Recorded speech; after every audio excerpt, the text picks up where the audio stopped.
While I was away on business, my parents sold my dream house to pay for my brother's luxury trip.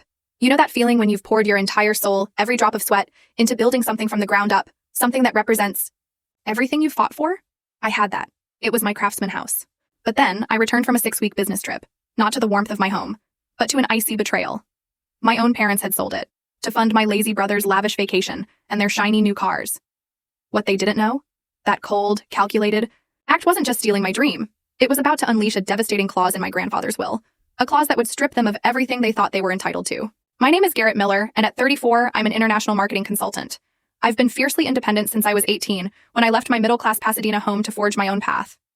I'm not one to dwell on the past, but to understand this story, you need to know what it was like growing up in a family where love always seemed to flow in just one direction. My parents, Robert and Linda Miller, were ordinary people living what looked like an ordinary life. A small house, with a white picket fence, a minivan, stable from the outside. But inside, it was anything but. I have a younger brother, Brian, 4 years my junior, and from the moment he was born, I felt the stark difference in how my parents treated us. Brian was the golden boy. He was lazy, never held a job for more than 6 months. But my parents?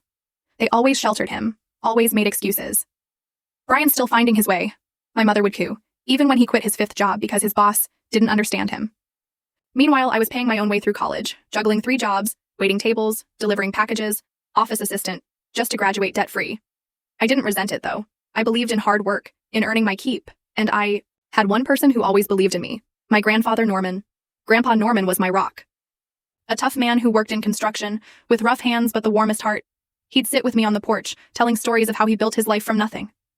"Your strength is your true asset," he'd say in his deep, steady voice. "Money, houses, cars, they're just tools. But your will, Garrett, that's something no one can take away." Those words etched themselves into my soul, a small flame guiding me through the most exhausting days. When he passed away, I was 18. He left me a trust fund, money I could only access partially at 25, if I proved myself worthy. And I did.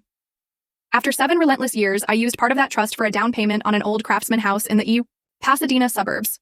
It wasn't a mansion, nothing flashy, but to me, it was everything. It was my dream.